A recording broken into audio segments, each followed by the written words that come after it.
Okay, all right. So, welcome everyone. Really nice to have you all here for the online launch of the special issue of Southeastern Europe, the journal called Southeastern Europe. The special issue is entitled "Left-Wing Populism: The Rise of SYRIZA in Power in Greece."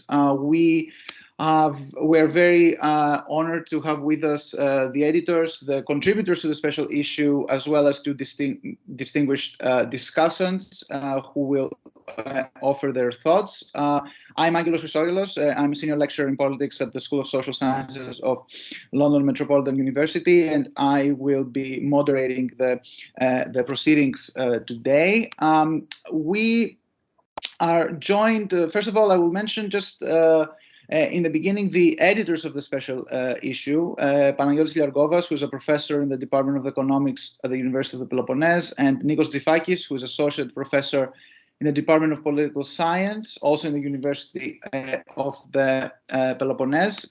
They will start by offering some of their ideas and framing around the special issue. We're also joined by two wonderful discussants who have agreed to take the time to read the contributions of the special issue and offer their thoughts. They are Stella Ladi, who is reader at Queen Mary University in London and associate professor at Panteion University in Athens, and Dimitrios Triantaphyllou, who is professor of international relations at Kadir University in Istanbul. And the discussants offer this really great mix and balance of expertise on both domestic and foreign affairs of Greece. So together they will be excellent in offering some great comments on the contributions of the special issue. Before we proceed, just a few thoughts, initial thoughts, introductory thoughts by me. The issue concerns the analysis of SYRIZA's time in power between 2015 and 2019. I think it is, and I think seeing the contributions, first of all, its major contribution that it brings together a lot of important voices in political science, a lot of people who are really masters in their respective fields offer their perspectives in this on this topic.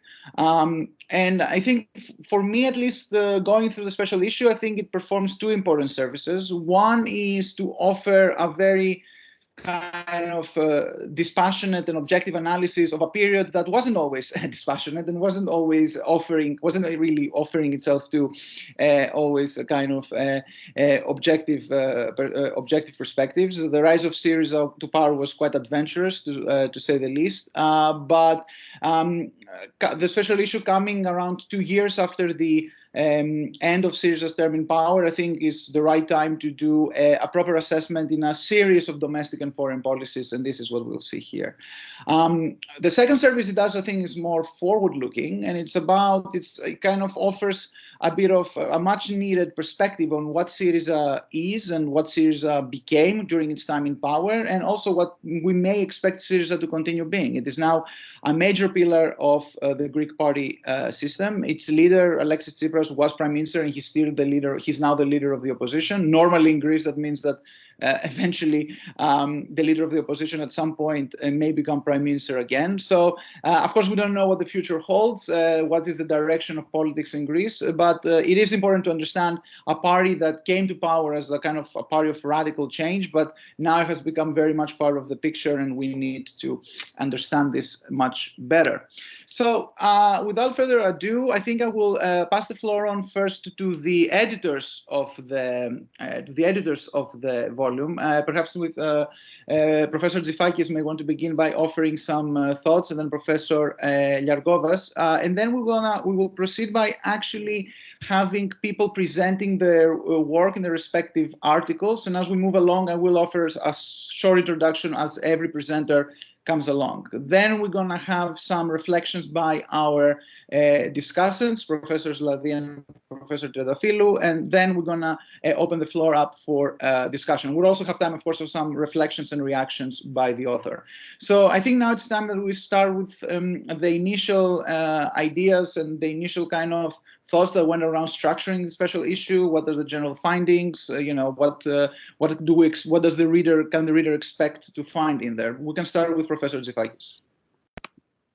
Thanks a lot, Professor Chryssogelos, for this introduction. We came up with Panagiotis Liargovas with this special issue idea in 2019, just after the Greek parliamentary elections, in which the centre-right party of New Democracy came to power.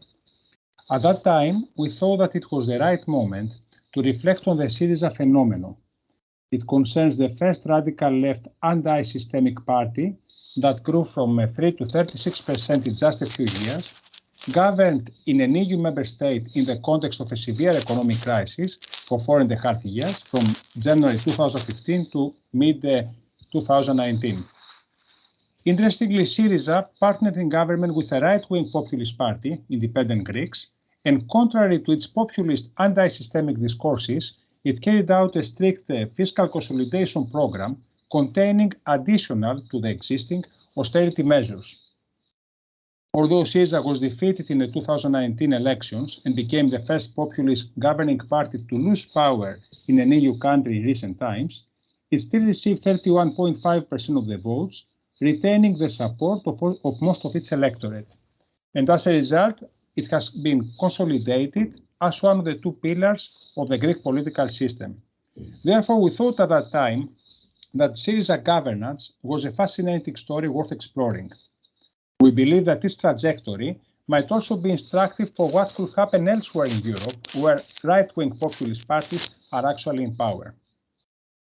A special issue about the track record of a government cannot by definition deal with all major issues. In comparison to a book, we have had a limited space, consisting of a handful of articles, to examine key aspects of the period of SYRIZA governance. The introductory article, that was co-authored by Panagiotis Liargovas and myself, explicates the rise of SYRIZA and gives a preliminary account of its 2019 electoral defeat as well as its resilience in the Greek political system. In the first article, Georgiadou and Mavropoulou examined the odd formation of a governing coalition between SYRIZA and ANEL and highlight the convergence of their programs. In the next article, Liargovas and Apostolopoulos offer a critical assessment of SYRIZA's economic policies and demonstrate the government's failure to implement reforms and create an investment-friendly environment. Ritsa Panagiotou and myself examine in the third article the foreign policy of the SYRIZA-led government towards the Western Balkans that, as it is well known, culminated in the Prespa Agreement. The next article, co-authored by Valvis, Petropoulos, Kesari and Huliaras, focuses on the refugee crisis of 2015. And it has as a starting point that the government underestimated the gravity of the situation and did not develop a coherent strategy, and as a result, it turns its attention to the role of the Greek organized civil society that was called upon to take primary responsibility for crisis management. And finally, Foteini Asderaki examines the government's reforms in the field of the Greek higher education and remarks that SYRIZA quickly toned down its radical anti-neoliberal discourses. Without further delay, and understanding that you would like to hear more about each of these topics, I would like to close these introductory remarks with a few acknowledgements. Panagiotis Liargovas and myself would like to thank the Journal's editor, Professor Anna Krasteva, who welcomed this special issue idea, the editorial team for its constant support till today, this online event, contributing authors whose original work has given meaning and content to this venture, the peer reviewers with their constructive comments on previous versions of this manuscript, the colleagues and friends who act in this event as chair and discussants and give us a chance to debate about the topics of our research, and finally our audience in this event for its participation. Thank you. Thank you, Professor Tzifakis, for offering us this very concise overview of the topics of the special issue. I think in a way, we're starting now both with the overview of the different topics, but I think by inviting Professor Liargovas, in a way, the presentation of his own article is also kind of a way to understand the general framing and that went into the building of this special issue, as he's also the co-editor. So, Professor Liargovas, please, you have the floor to present your own contribution. Thank you very much. This issue starts with an introduction. In the introduction, we discuss the transformation of SYRIZA from a minor party struggling to enter parliament into a major governing party within the short period of time. We discuss also its role in the context of an economic crisis from 2015 and later on, and its resilience following 4.5 years of governance. SYRIZA emerged as a serious contender to power owing to the concurrence of two factors. The first factor is that it has to do with the errors in the economic policies of the governments that ruled during the previous period, during 2010 and to 2014. For example, in this period, we had a deep recession caused the soaring of unemployment to levels such as very, very high levels, such as 27%. We had the widening of poverty and inequality and the dramatic deterioration of living conditions. We had serious mistakes in economic policies in this period, this period preceding the rise of SYRIZA, mistakes that were based on extremely front-loaded austerity, mistakes that were related to fiscal adjustment not evenly distributed, and mistakes relating to reform implementation, which was very weak. But this is not the only set of factors that gave the opportunity to SYRIZA to come into power. The second set of factors is related to the successful exploitation of the opportunity offered to capitalize on the dynamics of a grassroots protest movement, the Aganaktismeni, in the squares, through the adoption of the movement's populist discourses. So SYRIZA, when SYRIZA won the elections and came into power, was SYRIZA ready for such a rise? No. The answer that we give is, based on the articles, is that it was not. It did not have any governing experience, and it had not found any allies abroad that could lend their support to its attempt to renegotiate the terms of Greece's bailout program. Moreover, it was itself divided between the pragmatists who wanted to explore the margins of Greece's ability to negotiate a loosening of austerity without jeopardizing the country's position in the Eurozone, and the radicals who consider Brexit as an essential step on the way to socialism. The defeat of SYRIZA in 2019 parliamentary elections did not come as a surprise. The devastating flash floods of 2017 and wildfires of 2018 in Attica, both of which had a heavy death toll, demonstrated in the eyes of many people the incompetence of the government and the inefficiency and unpreparedness preparedness of the state apparatus for such contingencies. We give more, the articles that follow will give more details on these aspects of both resilience of SYRIZA and the failure of SYRIZA. Thank you. Thank you. Thank you very much, Professor Liargovas, for this framing of the SYRIZA period in SYRIZA period in government, both the things that led, starting actually from the things that led to the rise of SYRIZA, a party that was very few people expected to ever lead a government in Greece, and an overview of the period, of its period in power.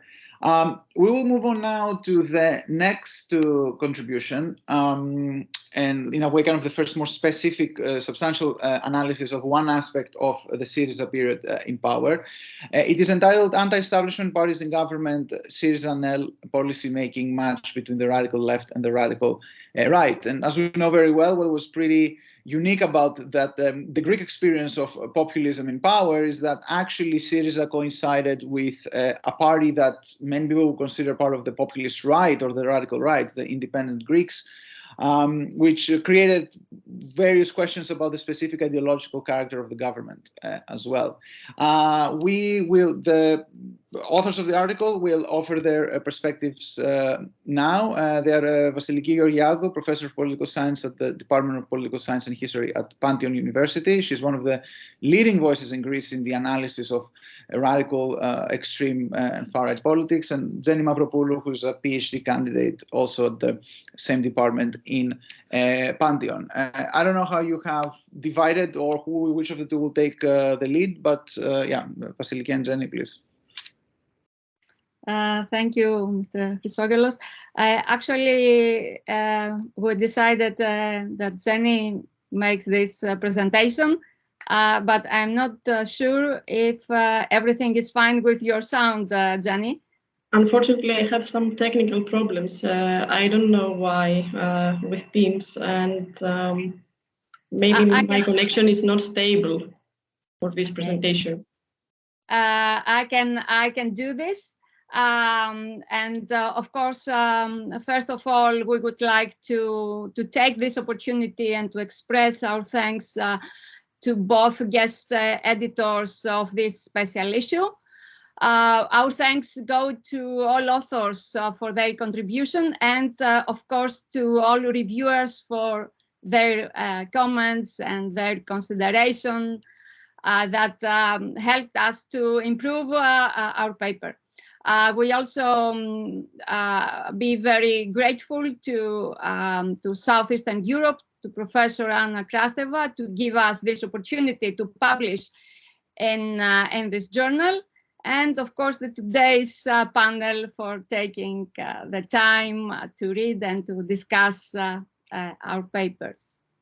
In our paper, Jenny and I concentrated on anti-establishment parties in government in the framework of the Greek party system. We looked at their electoral evolution during the financial crisis that was accompanied by the shrinkage of mainstream parties and the emergence of radical populist parties along the left-right axis. We consider the Greek case as a critical one, a kind of a laboratory for the rise of anti-establishment parties from opposing ideological poles. More specifically, we address the governing coalition between the radical left SYRIZA and the radical right independent Greeks, the ANEL. As you already know, the academic debate about the SYRIZA-ANEL alliance and more broadly about anti-establishment coalitions concentrate mostly on strategic orientations and office-seeking motivations. Our focus was somewhat different, trying to explore any potential links in a variety of policies and issue areas that go beyond these directions.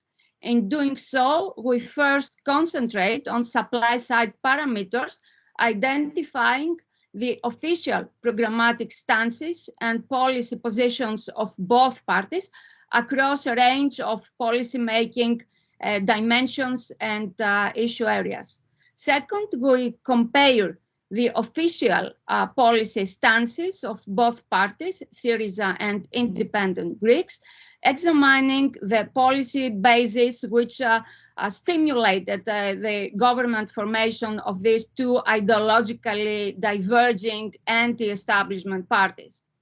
What we found out was that beyond apparent divergences, SYRIZA and independent Greeks were not completely strangers as regards their programmatic stances and policy-making positions.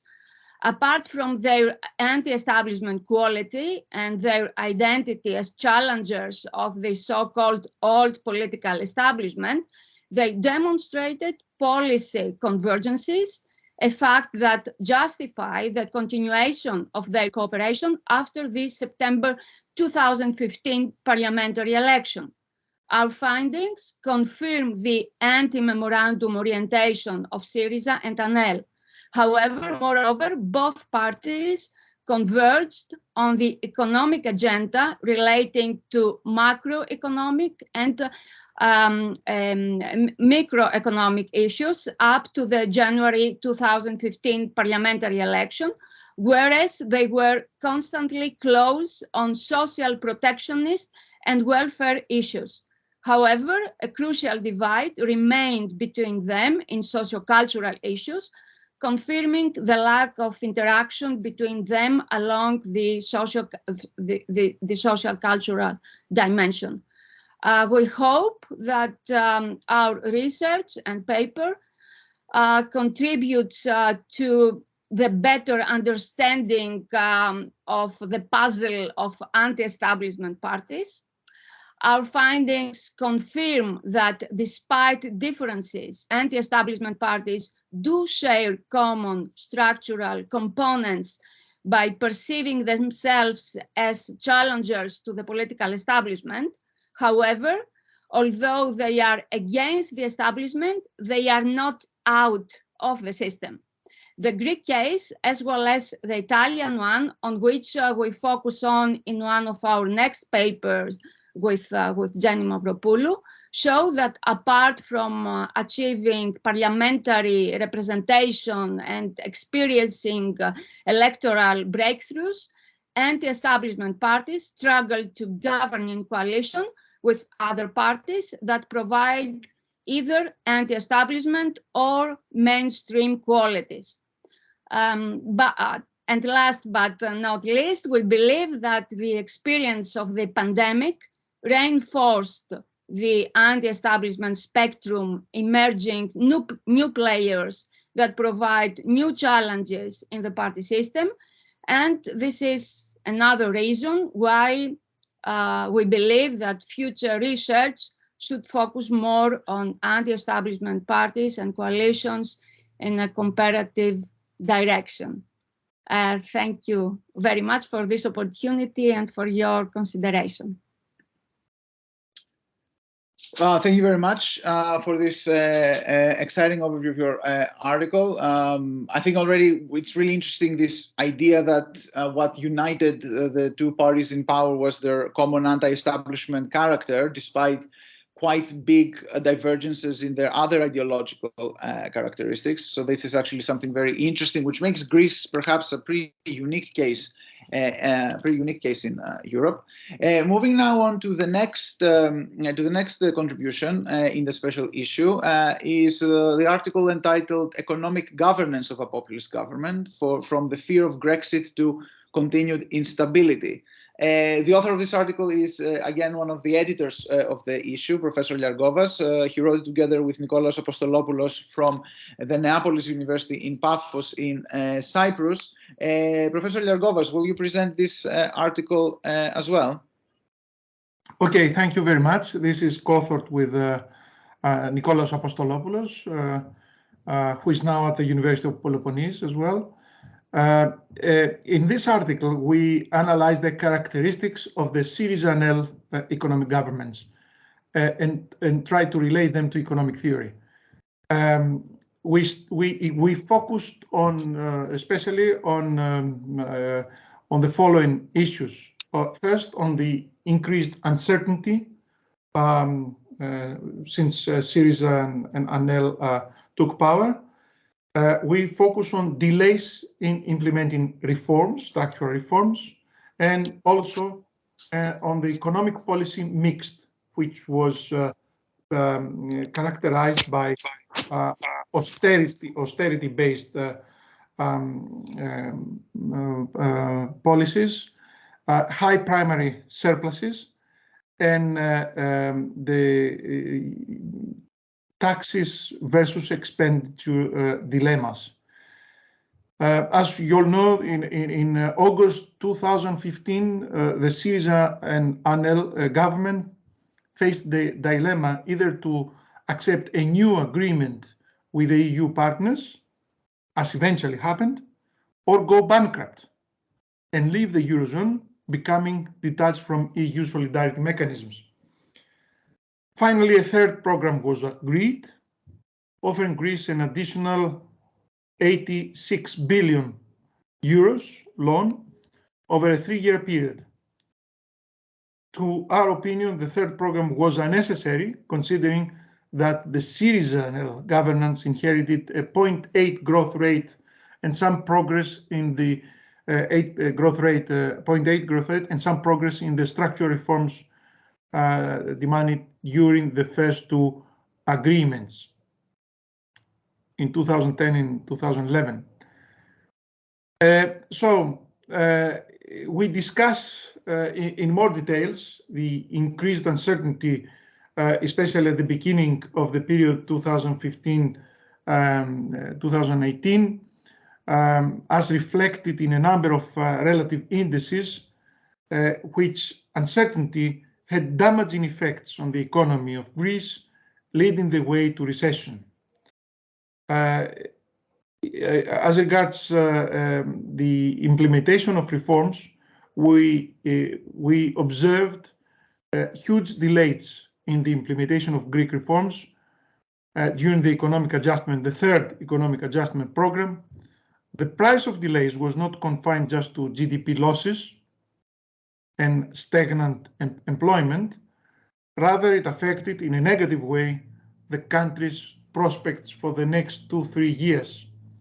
Such delays fueled the perception held inside and outside the country that Greece was a failed state, unable to implement structural changes and institutional improvements that can restore credibility and lead the economy to a sustainable recovery. Another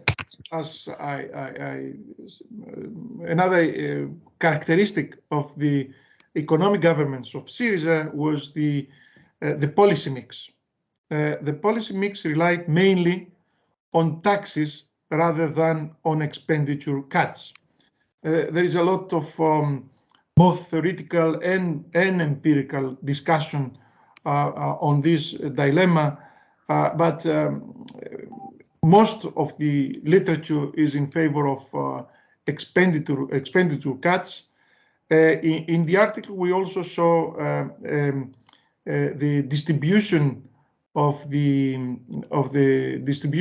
measures, tax measures or expenditure measures from 2010 to 2017. And it's interesting just to mention one figure.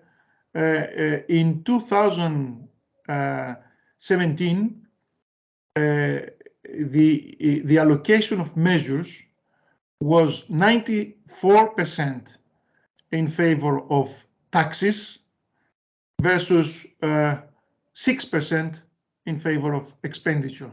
So there was an uneven distribution, a huge gap between expenditure and taxes. So we have a tax-based austerity in all these years, and this austerity was actually based on huge surpluses, primary surpluses, and if you if the economy policy is based on high surpluses, it means that you absorb all the capital from the market, and you do not allow the market to flourish. So we had this characteristic of the economic policy. Another, finally, characteristics was that the austerity-based policy, and although austerity programs can work well in specific cases, they may fail to do so in other cases, particularly where the quality of government and the export base are significantly weak, and this was the case in Greece. The quality of government, if you look at a number of indices, qualitative indices regarding the quality of government, the institution, that means the institutional framework was not very competitive. We did not have strong institutions, unlike other countries, and also the export base was significantly weak. In this respect, concerned countries in the Eurozone seem to be locked into austerity trap, as Greece was at that time, and altogether these characteristics resulted in very disappointing economic programs in Greece. In the elections of 2019, SYRIZA lost the power, and then the New Democracy came into government. Okay, this is the chapter, the specific issue in the specific article, and of course it is not always easy to make judgments regarding the economic policy, because at the same time you have the effect of many other factors taking place in the economy. But in this article we try with supporting figures to show that indeed there were errors in economic policy that resulted in such disappointing result. Thank you. Thank you very much, Professor Liargovas. I'll probably say it's fair to say this is a pretty damning verdict of the economic record of SYRIZA in power. But as you also said, it's also the result of a pretty careful analysis of the data in your article. We're going to move now from domestic politics, particularly economic policy, to foreign policy. In the next article, which was co-authored by the other co-editor of the special issue, Nikolaos Tzifakis, and Panagiotis, who is a senior research fellow at the Center of Planning and Economic Research in Athens. And this article concerns SYRIZA's foreign policies, and particularly its role in the Western Balkans. And this is really interesting because if we heard the previous article presented to us was about the economy, which in a way the economy brought SYRIZA to power, because SYRIZA came to power on the heels of the major economic crisis. Foreign policy, in a way, I wouldn't say ended the government, but it was the last major action, the last major initiative of the government leading to the resolution of the Macedonian name issue, and which in a way also ended the coalition with the independent Greeks. So in a way, economic policy on the one hand and foreign policy on the other bookend the period of SYRIZA in power. And in this way, we also proceed now to the next article about SYRIZA's policies in the Western Balkans. I think Professor Tzifakis is here. I think we're also joined by Panagiotis. Whichever of the two has decided to present the article can now move ahead. Thanks a lot. I will present myself. Ritsa is with us, but she has a personal problem and she cannot actually present at this moment. But it has been a common work by both of us. The aim of our article is to analyze and explain the foreign policy of SYRIZA towards the Western Balkans. The mainstream view in the relevant literature about the Greek foreign policy has been that there was no fundamental policy change between SYRIZA and its predecessors. In our article, we take a different view. We argue that SYRIZA implemented a major policy shift and adopted a policy of retrenchment from mid-2016 onwards. This policy had both a bilateral and a multilateral dimension. At the bilateral level, Athens sought to resolve all problems with Skopje and Tirana. The SYRIZA government made concessions, such as those on the language and the appellation of the citizens of North Macedonia, that clearly surpassed the boundaries of acceptability set by all previous Greek governments. As a result, Greece contributed to concluding the Prespa agreement with now named North Macedonia. With respect to Greek-Albanian relations, the two countries waged intensive negotiations from 2017 to 2018 in order to resolve all open issues with a package deal. Although an agreement was not concluded within the period under examination, some positive results were quickly attained. This concerned the exhumation, identification, and proper burial of the remains of all Greek soldiers who fell on Albanian soil during the Second World War, Greece's acknowledgement of Albanian accession to the Apostille Convention, and the mutual recognition of state issues driving licenses by both parties. At the multilateral level, we observed the emergence of a new regionalism in Greek thinking that revolve around very frequent mainly quadrilateral meetings with different sets of its neighbors. In these small settings, Greece could set the agenda and regain some influence in the region. Our article offers an explanation for this policy shift, and Ritsa, Panagiotis, and myself argue that the policy change was a response in part to the country's diminished economic and diplomatic power and influence in the region, and in part a reaction to the widening gap between Greek and Turkish capabilities. In terms of theory, we found that the Greek case affirms the findings of MacDonald and Parent, who have examined the policies followed by great powers in acute economic decline. As a result, in the absence of a dedicated theory on small power decline, the article concludes that the theory of retrenchment may also be applied to the study of policies followed by small powers in decline.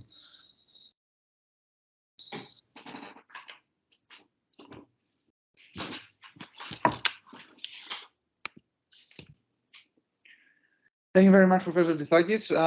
It's also interesting having this particular theoretical framework, theoretical concept of retrenchment, particularly in an area where Greek foreign policy has been traditionally quite active. We're going to move on to the next contribution, which covers yet another major issue that characterized both SYRIZA's period in power, but also, I would say, EU politics as a whole. And it is sadly, again, very, very pertinent. It is about the problem, the refugee crisis, and the way that it was handled by Greece at the time. Currently, of course, Europe is in the middle of yet another refugee crisis in a different part of Europe. The contribution is entitled "Blessing or Curse: The Impact of the Refugee Crisis on Organized Civil Society in Greece." I believe we have here two of the co-authors, Professor Huliaras, Asteris Huliaras, who is professor of comparative politics and international relations, also at the University of the Peloponnese, and Anastasios Valvis, who is a research associate at the Center for Security Studies in Athens. The article was also co-written with two more co-authors, Sotiris Petropoulos and Katerina Kesari. I think Professor Huliaras and Anastasios are here, so yeah, whichever of the two wants to take the lead in presenting to us the findings of this article, please go ahead.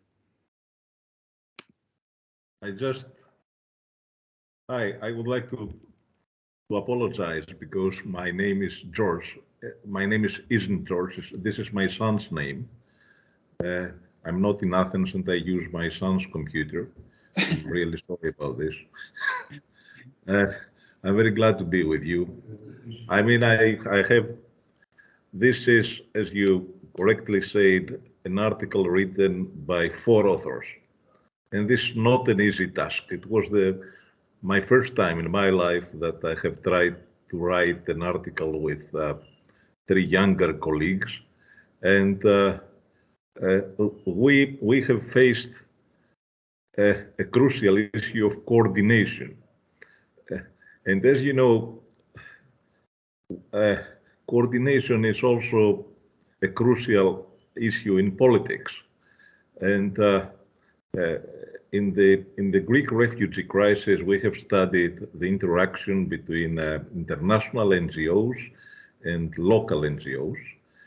And we have found out that the problem of coordination of, especially in the islands, but also in refugee camps in the mainland, was one of probably the most crucial issue of all.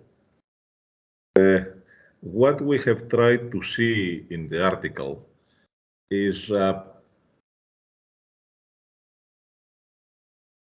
what were the effects, the impact of the coexistence of international and local NGOs for this period, the 2015-2016 period, the refugee crisis. And we have based our analysis on several interviews with officials and volunteers from both international NGOs and local NGOs. And our main conclusion was that their cooperation was limited, and their interaction had both positive and negative aspects. In terms of the positive aspects, their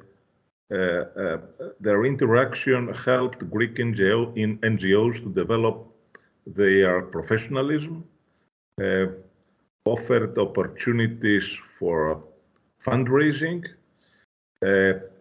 gave also the ability to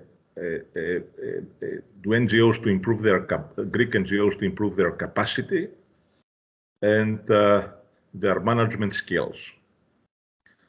Now, in terms of negative aspects, I think that this was a short-lived cooperation. Some well-qualified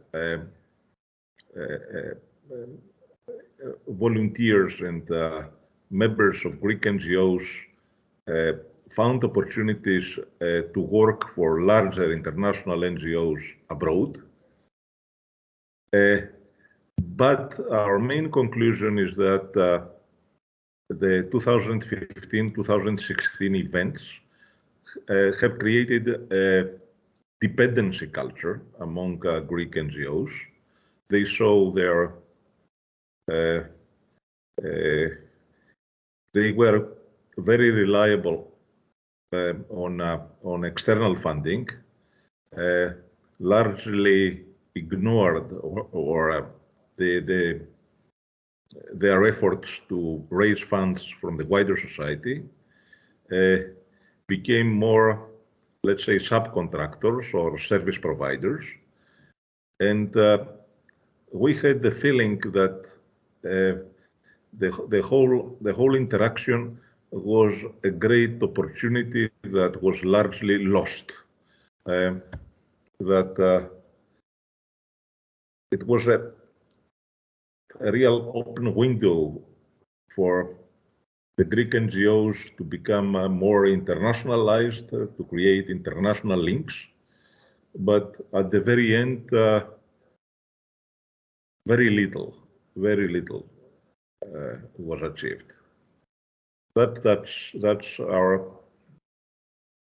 let's say, pessimistic view of this short-lived internationalization, the impact of this short-lived internationalization. I don't know, Anastasios, would you like? Anastasios has played a very active role in the interviews, has collected a lot of material, is also has a long experience in studying NGOs. Anastasios, would you like to add something, or? Thank you, Professor Huliaras. Not much, actually, but yes, the general feeling was exactly that. I mean, it seemed that the NGOs had a very good chance to open up in a broader audience and to create links with other NGOs, international donors. But at the very end, this is something let's say, that happened only for a very short period, and only because the crisis was so imminent, and not because they have created a culture of, let's say, creating synergies with other actors outside Greece. So, in general, the ecosystem had to recalibrate, let's say, during this period, but this was actually, this took place, let's say, from the international donors, I mean, from the UNHCR or from the European Union, that actually tried to channel significant amounts of money to NGOs that could actually do the hard work in the field. But after that, I'm not sure what the outcome would have been if we had a different culture as a society in general, if our NGO ecosystem was more professionalized from the very beginning. But in general, yes, I agree with Professor Huliaras. I mean, that's short-lived internationalization in general, but definitely it left some good things for the ecosystem. They have to work with these good things that this crisis left behind, and try to improve themselves in order to be more efficient inside the country, because in terms of internationalization, I think they actually failed. Thank you. Thank you very much. Thank you very much, both Professor Huliaras and Dr. Valvis, for their presentation of their contribution. We now turn to the last but not least, the final contribution of the special issue by Foteini Asderaki, who is a Jean Monnet Chair on European Union Education, Training, Research and Innovation Policies at the University of Piraeus in Greece. The topic of our contribution concerns a policy area that is a very kind of, those of us who are Greek or know Greece well know that it is a permanent topic of political debates about higher education, particularly higher education reform, which seems to be kind of a permanent issue on the agenda. Her contribution is entitled Higher Education Reform in Time of Crisis, Between Politicization and the Coalition of the Radical Left and the Radical Right. Professor Asderaki, if you can present your findings.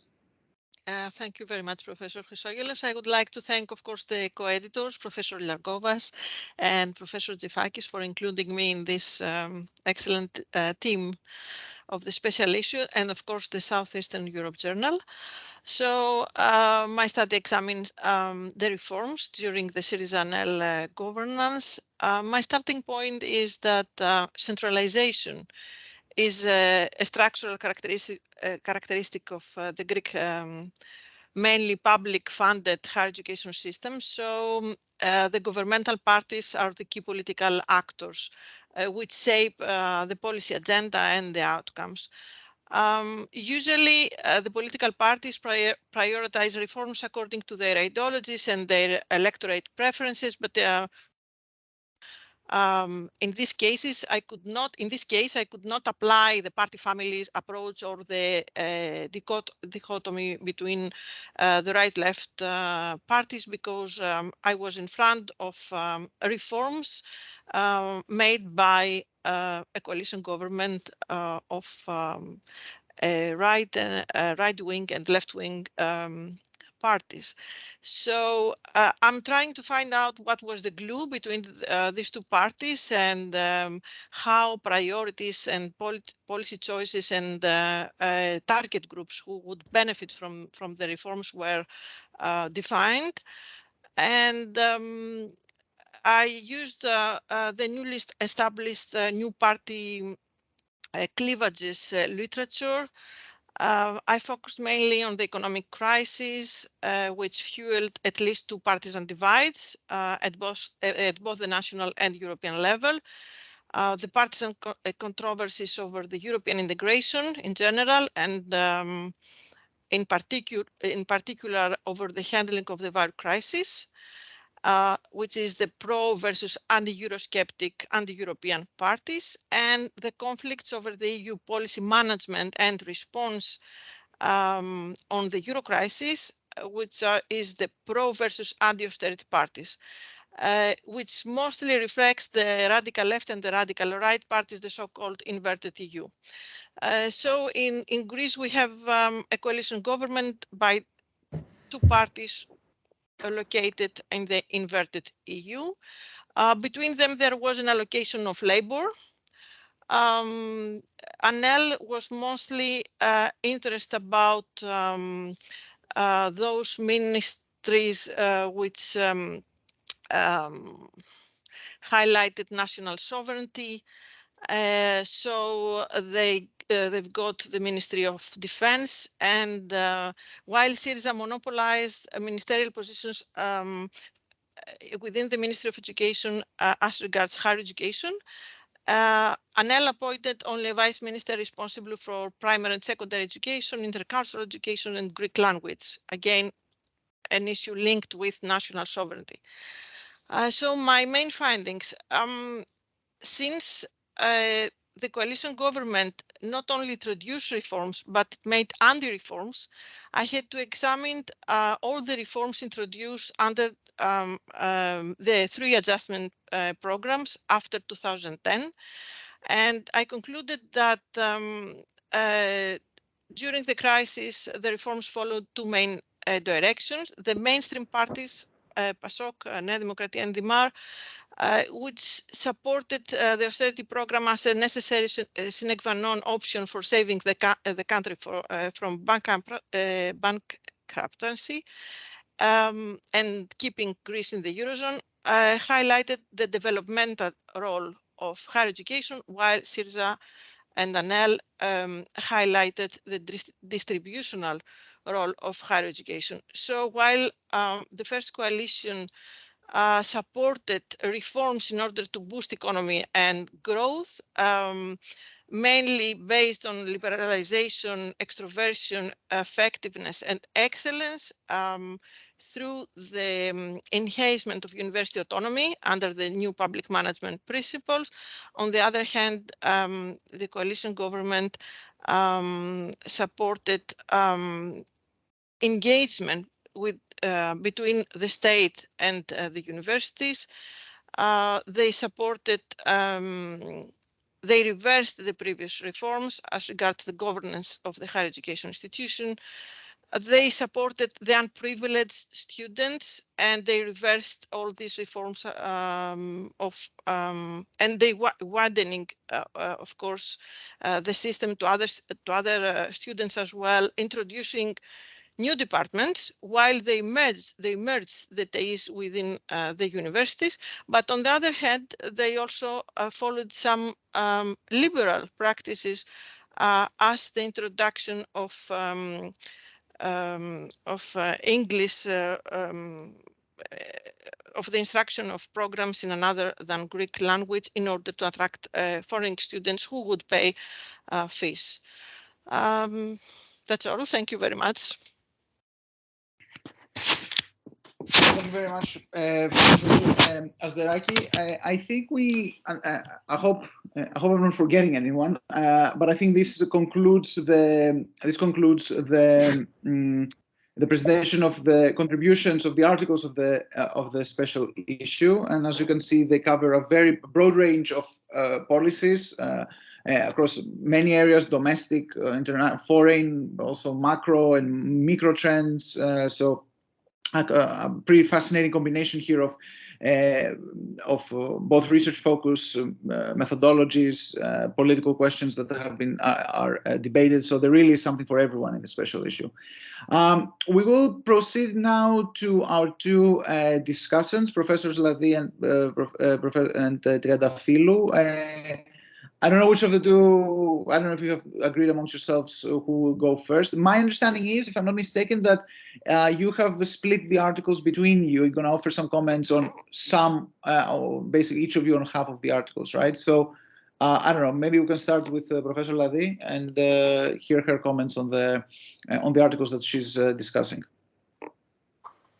Thank you, Angelos. Yes, we've split it, the papers, and that was good because then the Ukraine war started and it's difficult to concentrate. So it's good that we had only 3 to read, and sorry to say that I didn't read the rest. I've read half of the special issue. Thank you for inviting me to discuss that and to give me the opportunity to have, this break from the events by reading your articles that are very interesting and very linked to the work that I do. So I'll just say a few things for each of the 3 first articles and 2 more general comments that we may want to discuss. The first one, the article, the introductory article by I won't say professor and professor now, I will just say Takis and Nikos, is a very interesting introduction to the period, and it helps us also read the rest of the articles. I agree totally with your 2 points of departure of why SYRIZA gained power. I would add here something about New Democracies and PASOK's insistence of not denouncing the European Union. And I think this is what gave the ground for the other 2 issues to grow and to give SYRIZA the opportunity to develop.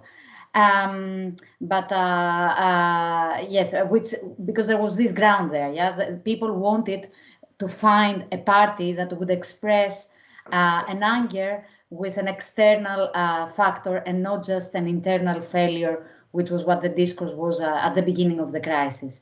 But I very much agree with the analysis. Moving to the next paper by my 2 colleagues at Panteion. I see Jenny is here, but I know she has issues with the connection. I hope that I will continue because I have a timeless problem with Teams platform. That's why I face many problems today again. I'm sorry about it. If the connection stops, I will tell you my comments when I see you, so don't worry about it. I think this is an excellent paper, very rich material. The databases that it uses give a lot of information, and actually you created your own. You had to analyze Anel's manifesto yourselves, which was, and add it to the database, which was impressive. And I think my question here is about foreign policy issues. They don't come in the analysis, and I'm wondering if this is so how Anel and SYRIZA saw foreign policy issues, and why they were in agreement or not, since this was also what split the coalition at the end. And I'm wondering if the problem is that they don't come in the manifestos, or whether it's you don't have the data to analyze their views on this, or why you didn't include it. And then maybe the other question, because it's more general, I'll keep it to the end. And moving to the 3rd paper on the economic policy, here I have obviously, I cannot say much to the economists about their economic analysis. It's very convincing, and the arguments that you put forward about the reasons why SYRIZA's economic policy failed are very convincing. What I'm wondering is how different this economic policy was to the previous 2 governments and memoranda, and whether SYRIZA had any liberty in designing a very different economic policy. I'm not talking about the part of your paper where you describe what the delay meant, because of course this was totally in the hands of SYRIZA, and it was their fault to create this 6 months delay. But by looking at the 3 memoranda in our book that was recently published, this is an advertisement by, if you haven't noticed, I can tell you more about it at another occasion. But anyway, by looking at these 3 periods, what we found was that the governments had some room of maneuver for the negotiations, but not when it went to economic, the hard facts of economic policy and macroeconomic policy. So there they didn't have much room of maneuver, and in a way the memoranda were a continuation, the one of the other. And then a second question that I have is about your section on reforms, because again we have different findings in our book. You say that the reforms were delayed, and you compare it a bit with Portugal in your article. If you could tell us a little bit more about your data here, so what did you look into, and which period exactly you're talking about? I guess it's up to 2018, because what we find is that by the end of the period in 2019, we created a database with all the reforms, and what we find is that SYRIZA actually managed to implement 92% of the reforms, without this meaning that this was full implementation. Sometimes it's partial implementation, and this was exactly because the creditors were tired and they were more lenient with the implementation, and also because a lot of the work had already happened from the previous 2 governments. We also take into account reversals. So when we compare here Portugal with Greece, in our findings, Portugal only has, sorry, I'm looking at the data, only has 75% of the reforms implemented at the end, because it reversed quite a lot. I don't want to go to the details of that, but I'm just saying it because we very often say that Greece did not implement reforms. But I think in the case of the memoranda of this crisis period, it did, although maybe we don't see the results yet. Some of them, as you say very rightly in your paper, take time to see the fruits, especially public administration reforms. Other than that, I very much agree with you that the trust and credibility was a key factor, and that was lost because of the delay. But maybe a bit more on the reforms, which is an area that I really like.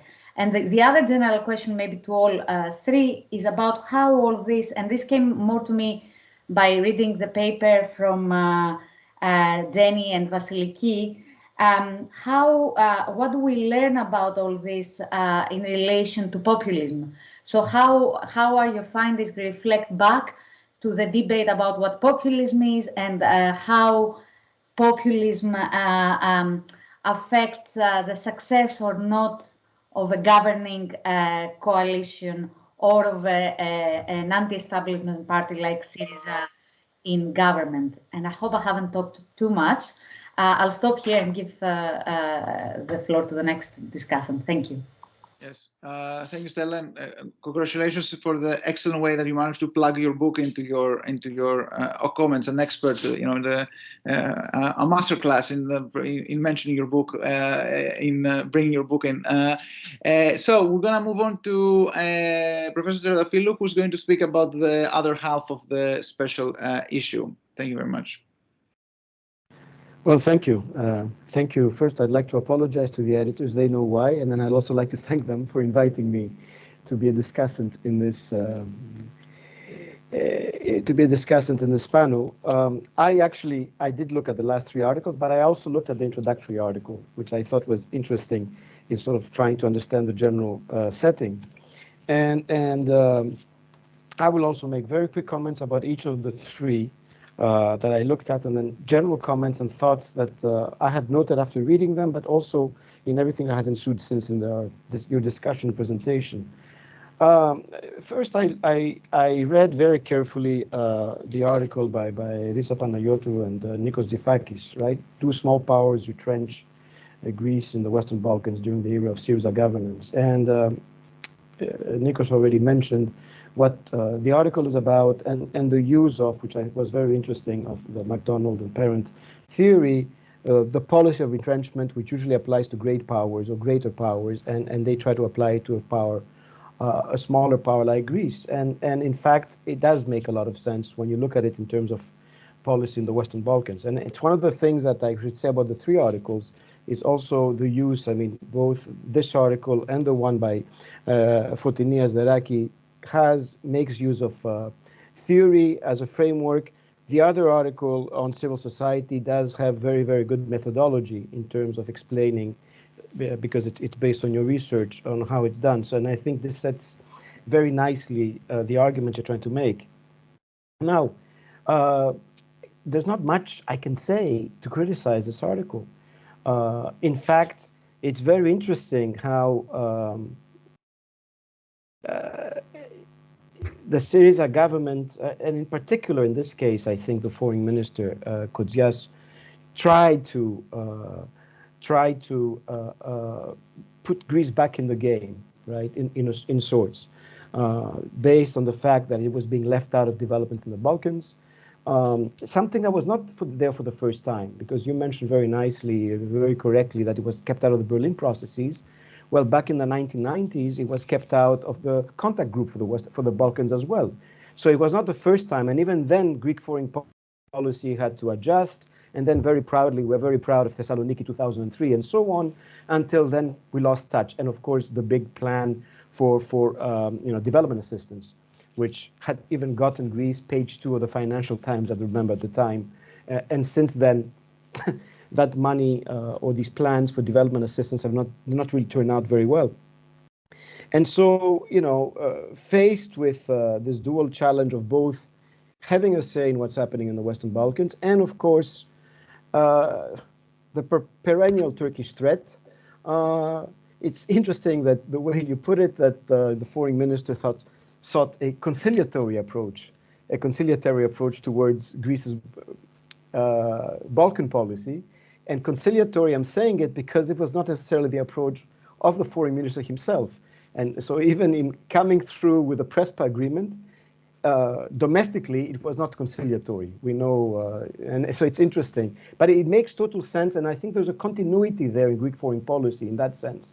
And I think many of the tools used by Kodias, some of them preceded him, especially when you make references to the different quadrilaterals and trilaterals. So some of them, the Greece, Romania, Bulgaria quadrilateral goes back since 96 or so, but some of the other ones that came up, whether they were at foreign minister level or at the level of leaders, are models that are actually being used now in other parts of the world, in the Mediterranean. So it's very interesting that it's an approach, I think you said it, Nikos, regionalization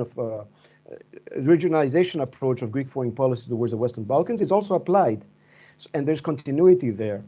And of course, never mind the divide over the Prespa agreement and whether that hurt SYRIZA in the polls or not. The fact is that in retrospect, it's an agreement that has helped Greek foreign policy, and even given today's context, even more so. And actually, if the government were wise, maybe it could use this to try to get the agreements that have not gotten through Parliament now, given the changing context. So I think the way you've approached it makes total sense. Obviously more successful towards the name issue, North Macedonia, less so vis-a-vis Albania, even though there has been some advance. But on the other hand, in a way, Greece is back in the game, even though the playing field has changed. The whole issue about the enlargement of the Western Balkans, it might be making a comeback now, I think, because of Ukraine. But on the other hand, it's become even more difficult, at least before the Ukrainian crisis in particular, given a lot of the conditions that France has imposed in the process. But I think your article is remarkable, and because right now I'm trying to write one about Greece and the Eastern Mediterranean, the quadrilateral thing is a trilateral thing, and that approach struck me, and there's a continuity there. Now, On the article about civil society, blessing or curse, the impact of refugee crisis on organized civil society in Greece. It's a remarkable article. It's interesting, though, that there's hardly any mention of the SYRIZA government. It just happened to coincide. It was a dual crisis. You did mention in a way that, you know, the government responded to certain things, which made me think that whether it was a SYRIZA government in power or another government, how could the government have acted differently? I'm not so sure. Because the issue, your focus is really on civil society, and we know that civil society space is small in Greece. And you know, it's one of these countries where at all levels, from volunteerism to all other aspects of, you know, citizens actively being involved in civil society is weak, and civil society organizations are always very much maligned. You make references to this, and always considered. I mean, we have another incident now, right, with a Norwegian who's just been arrested and whatever. I mean, it's very interesting, the approach we have. And so at the end, even though you very nicely go through in particular, you know, the three phases that you mentioned about the NGO engagement, in particular with dealing with the refugee crisis, and since then, and some of the lessons learned, it's mixed bag of the results. And I think at the end, Professor Huliaras alluded to it, but you have that nice table 4 at the end, which really shows how much of a mixed bag it is, right? In terms of scope, neutral, organizational structure, positive, I mean, the impact, transnational networks, neutral, very ambiguous sort of results. Yes, it had an impact on professionalism of the human resources, but in terms of, you know, service provisions, negative, financial sustainability, and this is the dependency culture that you mentioned, which is something that impacts the civil society space. But again, I thought it was interesting that the government is not necessarily mentioned, and that's why the question comes to me, whether any other government would have acted differently given the crisis, because this was a second crisis that came, you know, to join the first one, the financial and economic one. Now, the third article by Professor Asderaki, it's a very interesting article. Yes, all of us that whether we teach in Greece or not, we understand higher education and how it works. And I think you very nicely describe how the changing nature of the cleavages, right? It's not right and left cleavage, even though a lot of it is portrayed as such, even by the political parties. But it's really, you know, you talk about the pro-EU and the anti-EU cleavage, the pro-austerity and anti-austerity cleavage, and the politicization of higher education in Greece and in Europe at the national level and the European level. And actually, it's very interesting because you end up, I think you use the term reformative Europeanization. You end up saying, and you said it in your presentation, how SYRIZA, ANEL government, changed discourse along the way as they were governing, because they realized that there's only so much that they can actually do. Yes, you play with, you know, supporting unprivileged students and so on, but more or less, you know, it made a lot of these laws, you know, 2011, 2012 education laws, and very interestingly enough, to make your point about this not being a right-left cleavage, is the reference that the government, the New Democracy, PASOK, Dimar government was not necessarily marked by that either. I mean, and so you also have the same thing with the SYRIZA ANEL government, right? There are cleavages ideological within the government parties, but they do not necessarily have an impact on some of the issues that needed to be reformed at the higher education level. And so it's fascinating how you describe this, but then there are a number of questions that come up for the 3 articles and maybe also for the presentations of the previous articles. Because, you know, take higher education. So at some stage you write, so during economic crisis, issues such as youth employment, poverty, inequality, dropout, and brain drain grew within the higher education national agenda and public discourses. Well, it's a no-brainer that these are issues that cut across party cleavages, which makes me, you know, brings out the point about larger systemic challenges. I mean, because I think this is part of the problem. We always deal with political parties per se and their governance, in this case, a radical left party and a radical right party coming to power. But the systemic challenges of how a state functions, right? Governance per se, the institutions, if they were functioning, these would not necessarily be issues. There might be differences on policy prescriptions, but these are not major issues. These are issues that any government would have to address anyway. It's systemic. And I think this is one of the things that comes out here, because we always look at how SYRIZA in particular governed, but if institutionally at different levels, the institutions work better, the institutional setup, maybe it might have governed better as well, or some of the issues and the discourse that came along might not have been there. The second thing has to do with, interestingly enough, because I think at the beginning it was mentioned, SYRIZA is the main opposition party, and conceivably it could come back to power one day. Has it learned? I mean, this is a big thing that comes up in this whole volume. Is it ready to govern now? Yes, you can say that it has many more people with experience at these positions, right? But still, has it learned? Has there been a learning curve so that it can be trusted again with governance? Because ultimately, it came to power as a protest party on the populist wave, right? And so, under what conditions can it come to power again? So it's not only has it learned, but under what conditions? If it's a more normal political setting, is it able to come to power again? And then if it did, has it learned? The new cleavages I talked about, the civil society is still trying to make its presence felt. The governance issues, the continuity and the change in foreign policy, it's there. So the approach might have been different by the foreign minister, but then again, the foreign minister was part of the system anyway, right? An advisor to George Papandreou and so on. So there is a continuity there. It's just that what the SYRIZA government did was take a risk forward.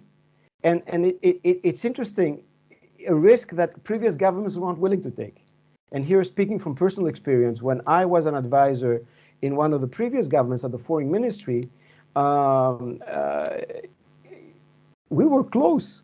I mean, when I look at the plan and what actually came out, and I think there were so many of me in this position of advisor to the minister that thought they had it so many times before, but no one dared to take the risk. And I remember asking my minister at the time, we've gone to New York, we've gone to London, we've talked to Nimitz, we've come up with plans, he's come up, how come we're not moving forward? And the answer was, sorry, Dimitri. Yes. Sorry, can I just jump in here for a moment, because I'm as moderator, I'm slightly conscious of time, and okay. we are. I'm finishing. I think we barely have 10 minutes, okay. Perhaps 15 if we're being generous a bit with everyone else's time. And but many thanks for your comments as well, because I think both you and Stella's comments offer some critical perspectives. I think what I take from both of Discussants' comments across the policy areas discussed is this idea that perhaps in many ways SYRIZA did not live up to some of the promises it made to its own voters. B, it didn't really perform well by any objective standard. But I think the question we have to ask ourselves is to what extent this makes the SYRIZA experience in government ultimately so unique, as perhaps its rhetoric made it appear, and the conditions under which it entered power, right? I mean, how many of the issues it faced were systemic? In how many ways the things that SYRIZA did were really all that different, or so much more of a failure than previous governments? Would other governments have worked differently? Of course, this is not to challenge the findings of the special issue, but perhaps to put them in a broader perspective of kind of the long durée of the Greek crisis, which in many ways continues today in a different, perhaps in a different cloth, but still is present there. Can I just turn to Marco for a moment, because I was wondering, because the technical kind of person here, I'm thinking of the best ways to combine responses by the authors and also taking some questions from the audience. Would it make sense for me to ask any members of the audience who want to ask some questions to first put them in writing? Is that okay? Are people who tuned in, is it possible for them to do it? If you can put some questions in writing, or if you also have the raise hand option, you can also do that. What I will do is that I will perhaps give back the floor to the contributors for some extremely short reactions. We all know that you know, and I know, and we all know that you're conscious that you cannot do justice to the comments that you received in such a short time. But if we can just start with offering your short reflections on some of the points that you heard from the discussants. In the meantime, if anyone on the audience wants to ask a question, they can raise their hand. So at least I know that there are questions on the queue. Or even better for us, if it's possible for you, write your questions in the chat, and I will basically read them and throw them in as we go along, paper by paper, author by author, so that perhaps we merge questions and points that authors can address together. Time is running fast. We will go over time, hopefully no longer than 5 to 7 minutes. So if I can start with maybe with Professor Liargovas, he can perhaps react as a co-editor. He can react both to kind of the overall comments made to the special issue and also to some of the specific comments made to his paper. I know it is an extremely tall order and quite unfair to ask you to do this within a matter of 2 minutes, but it would be now's the time to prove that you can then you can do something to prove to do the impossible. So Professor Liargovas, the floor is yours. Thank you very much. I think it is impossible to reflect and to react in all the very, very useful and comments. What I want to say in general is that indeed SYRIZA was and still is a unique phenomenon from a number of perspectives. From the economics, from the political, from the historical also. So to my opinion, it is a unique phenomenon in Europe. And also I would like to stress the difficulty in assessing various aspects of SYRIZA governance. Because in reality, as you know, things happen. A lot of things happen together, and it is very difficult to make a qualitative assessment. In our discipline, we also have quantitative approach. For example, in order to reply to the answer what causes what, we have some Granger causality tests, but these were beyond this analysis, the scope of our issue. So I hope in a future or in another research, maybe we can fill some gaps and we can offer some more insights especially in the economics, but I guess in a number of other issues as well. So I stay in this general remark. I don't know if Nikos has to add something because otherwise we will need a lot of time to take issue by issue and okay. Yes, Professor Tzifakis, probably both as the co-editor and also author of one of the articles, your reactions. Thanks a lot. I would like to thank both discussants for their comments. I'll just comment on one comment for each of them. I find very interesting the argument of Stella that the PASOK and New Democracy had refrained from criticizing the EU. My instinctive reply would be that since 2011, Greece was the discussion on Brexit was real. There was also the incident with Sarkozy in France. So I think that there was a fear that by becoming more critical, they may contribute to bring the country to the disaster. This is my instinctive reply. I agree with, and for Dimitri now, I agree that there are similarities with the 90s. Exclusion from Berlin Plus and the contact group is because in both cases Greece was perceived as part of the problem. And also there's some continuity with the new government in comparison to the previous. Just as a major change, Small settings exist in the East Med. In the Balkans, quadrilateral meetings have been entirely abandoned. There is a very vivid bilateral diplomacy. I mean, Dimitrios has been 3 times in Pristina in 2 years. So there is a vivid diplomacy, but have returned to the classic bilateral format. And also there is what is front-loaded now is economic diplomacy. It's much more about businesses and less about problem solving. Of course, the PESPA agreement has helped a lot to that direction. And I'll stop here. And thanks again for both of you for your comments. Thank you very much. I will actually, if Jen is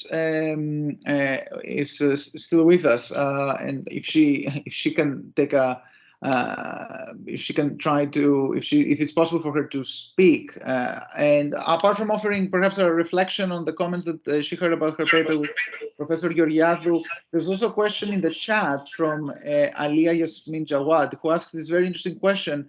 Are there any risks that a radical party would come to power in Greece? I suppose the question is, will come to power in Greece again? I think it's something that that Jen is pretty well placed to answer. So, if Jenny, if you can speak, because I'm not sure if it's okay with you to speak, you can reflect to that and perhaps also on the comments that you heard on your paper.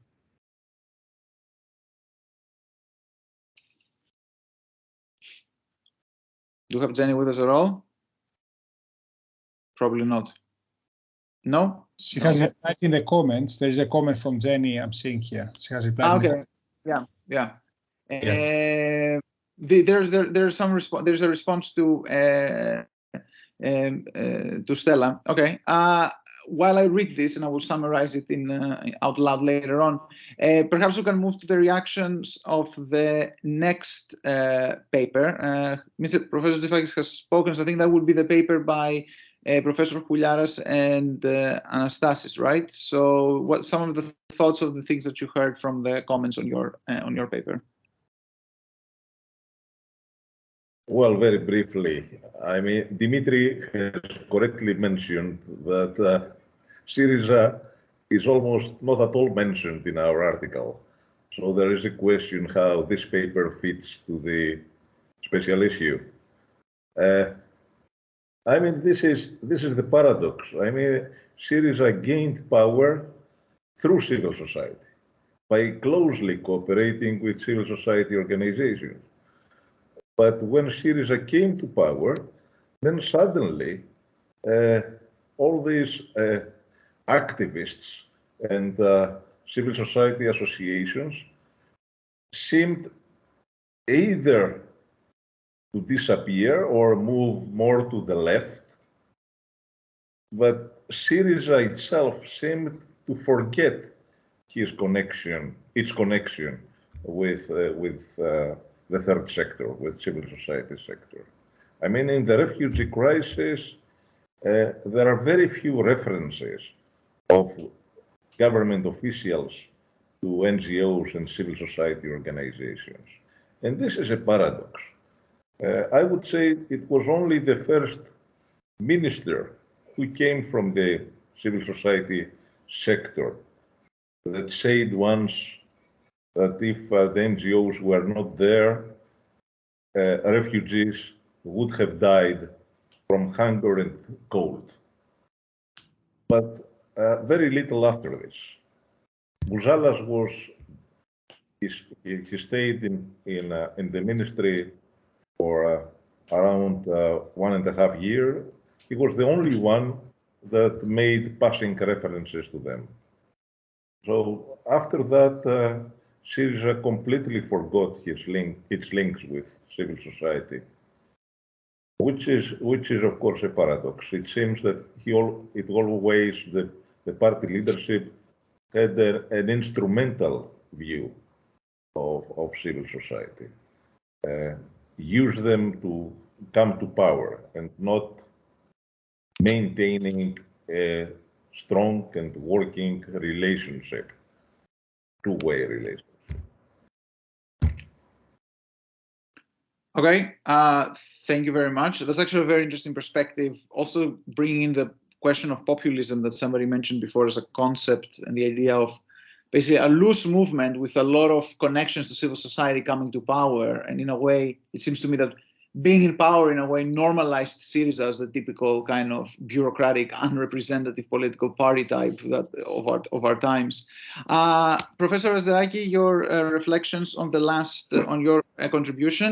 You as well, since you're going to be speaking now, but I would imagine perhaps we can close the discussion by either of the two discussants after Professor Asderaki's comments with this question that came to us through the chat. Was simply Syriza not ready to govern efficiently? Was it just a question of readiness, or was it just a question of, or was the question of ideology? Was Syriza hardwired to fail if we agree that it failed, or was it just a thing that if it were ready, meaning that also if it's ready again in a few years, could it govern more efficiently? Professor Asderaki, the floor is yours for reflections on your paper. Okay, very short comment. Thank you very much for your comments. Yes, you are absolutely right that unemployment, poverty, inequality, whatever, are structural problems of the Greek higher education system. However, how these problems are transferred at the political discourse, or how, or which are the political responses, this is a matter of party cleavages. And in this case, the challengers emphasize that the eradication of inequalities would abolish or would at least treat unemployment. For instance, if I can put an example, they abolished the scholarship for excellence for excellent students, and they introduced a scholarship for students of lower socioeconomic environments. So this is the difference between the two reforms, let's say. About your question, if Syriza will come again, I think that these new cleavages will not work in the future. I mean, the anti-European, anti-austerity cleavages. And the Ukrainian war and the Ukrainian-Russian war, I think it's not only a wake-up call, but it's a shock for the Europeans. So I think that the anti-European agenda will no more work in the near future, at least. Thank you. Very interesting. Thank you very much. One last word also, if you want to reflect on this question that came in, or if you have any last word by the two editors of the special issue, Professor Liargovas or Tzifakis, if there's any last word that you want to share with us, otherwise we can close the meeting here. I'm okay. Thank you very much. Okay. Thank all you right, for then. all the comments.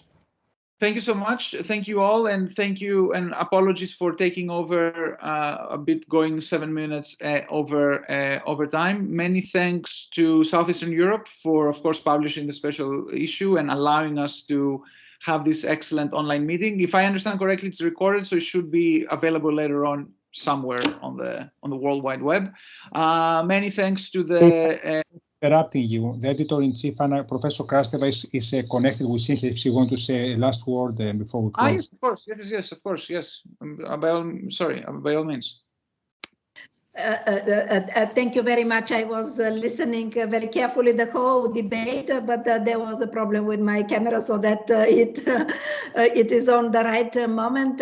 Congratulations, double congratulations, first for the issue, and second for this extremely interesting debate. So that listening to the debate, we understand there is material for a second special issue, but okay, so let's take some time to enjoy the first one. And yes, it will be published at the YouTube channel of the journal, so that Marco Zoppi, I would like to thank him for helping with the organization, for recording, for publishing, and for sharing on the social media. Once it is published on the YouTube, we also share with all our social media.